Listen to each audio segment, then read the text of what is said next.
নমস্কাৰ PB news অসমলৈ আপোনালোক স্বাগতম জনাইছোঁ মই পংকজ বৰুৱা চাওক আহক আজি দিনটোৰ কেইটামান উল্লেখযোগ্য বাতৰি অসমত নতুন হাইড্ৰ'কাৰ্বন নীতি অনুমোদন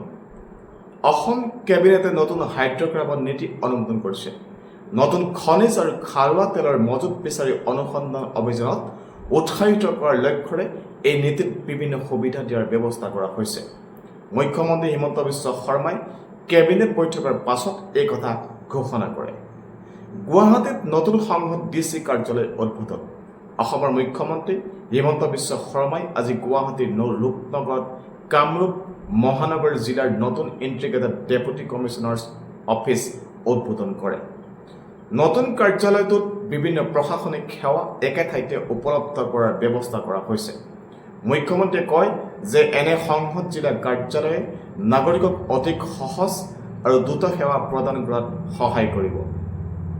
পৰৱৰ্তী সময়ত ৰাজ্যৰ ৩৫খন জিলাতে জনমুখী প্ৰশাসনৰ এই ধৰণৰ ব্যৱস্থা সম্প্ৰসাৰণ কৰাৰ লক্ষ্য কৰা হৈছে বান সাহায্যলৈ ৫০ লাখ টকাৰ অৱদান অসমৰ বানপীড়িত লোকসকলৰ সাহায্য আৰু পুনৰ সংস্থাপনৰ বাবে পঞ্জাৱ এণ্ড চিন বেংকে মুখ্যমন্ত্ৰীৰ সাহায্য পুঁজিলৈ ৫০ লাখ টকা আগবঢ়াইছে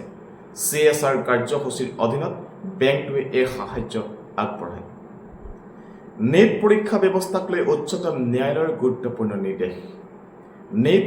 UG পৰীক্ষা ব্যৱস্থাৰ সংস্কাৰ সন্দৰ্ভত উচ্চতম ন্যায়ালয়ে কেন্দ্ৰীয় চৰকাৰৰ পৰা পদক্ষেপৰ খতিয়ান বিচাৰিছে NTA পৰীক্ষা ব্যৱস্থাক অধিক শক্তিশালী কৰিবলৈ পৰ্যাপ্ত আন্তঃগাঁথনি প্ৰশিক্ষিত মানৱ সম্পদ আৰু উন্নত প্ৰযুক্তিৰ প্ৰয়োজন আছে বুলি আদালতে গুৰুত্ব আৰোপ কৰিছে NTA বৃহৎ পৰিৱৰ্তন নিৰাপত্তা ব্যৱস্থা অধিক কঠোৰ পৰীক্ষা ব্যৱস্থাক অধিক সুৰক্ষিত কৰাৰ বাবে NTA কেইবাটাও নতুন সংস্কাৰ ঘোষণা কৰা হৈছে প্ৰশ্ন কাকত প্ৰস্তুতি আৰু পৰীক্ষা কেন্দ্ৰৰ নিৰাপত্তা ব্যৱস্থা অধিক কঠোৰ কৰাৰ লগতে CISFৰ নিৰাপত্তা ব্যৱহাৰ আৰু বহুস্তৰীয় প্ৰশ্ন কাকত পৰীক্ষণ ব্যৱস্থাৰ কথাও প্ৰকাশ পাইছে ভাৰতীয় ষ্টীল উদ্যোগত ব্যয় বৃদ্ধিৰ আশংকা বিশ্ব বজাৰত কোকিং কলৰ মূল্য বৃদ্ধি পোৱাৰ ফলত ভাৰতীয় ষ্টীল নিৰ্মাতা কোম্পানীসমূহৰ লাভৰ হাৰত চাপ সৃষ্টি হৈছে অষ্ট্ৰেলিয়া আৰু চীনত যোগান ব্যাহত হোৱা আৰু মধ্যপ্ৰাচ্যৰ সংঘাতৰ প্ৰভাৱত কেঁচা মালৰ ব্যয় বৃদ্ধি পাইছে ইৰাণ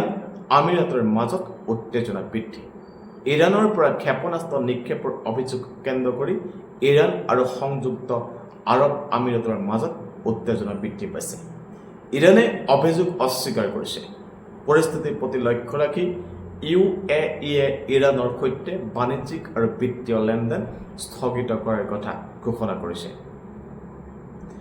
ইউক্ৰেইনত নতুন প্ৰতিৰক্ষা মন্ত্ৰী ইউক্ৰেইনৰ সংসদে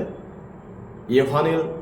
খামাৰাক নতুন প্ৰতিৰক্ষা মন্ত্ৰী হিচাপে অনুমোদন কৰিছে সংসদত ৩১২জন সাংসদে তেওঁৰ নিযুক্তিৰ সপক্ষে ভোট দিয়ে পূৰ্বৰ প্ৰতিৰক্ষা মন্ত্ৰী মাখালেও ফেটৰুভৰ অপসাৰণৰ পাছত এই নিযুক্তি কৰা হৈছে হকী বিশ্বকাপত আজি ভাৰত পাকিস্তানৰ মহাৰণ FIH men's hockey world cup 2026ত আজি মুখামুখি হৈছে চিৰ প্ৰতিদ্বন্দ্বী ভাৰত আৰু পাকিস্তান পল ডিৰ এই মেচখন দুয়োটা দলৰ বাবে পৰৱৰ্তী পৰ্যায়লৈ যোগ্যতা অৰ্জনৰ ক্ষেত্ৰত অধিক গুৰুত্বপূৰ্ণ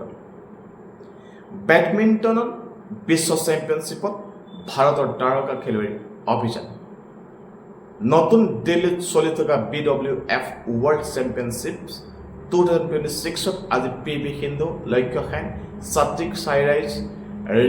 ৰিংকি ৰেড্ডি আৰু চিৰাগ শেট্টি সহ কেইবাগৰাকী ভাৰতীয় তাৰকা খেলুৱৈয়ে খেলত নামিছে সাত্বিক চিৰাগে ইতিমধ্যে ৱাক অভাৰৰ জৰিয়তে প্ৰি কোৱাৰ্টাৰ ফাইনেলত প্ৰৱেশ কৰিছে আৰু লক্ষ্য সেনেও জয় সাব্যস্ত কৰিছে এয়াই আছিল আজিৰ দিনটোৰ কেইটামান উল্লেখযোগ্য বাতৰি ধন্যবাদ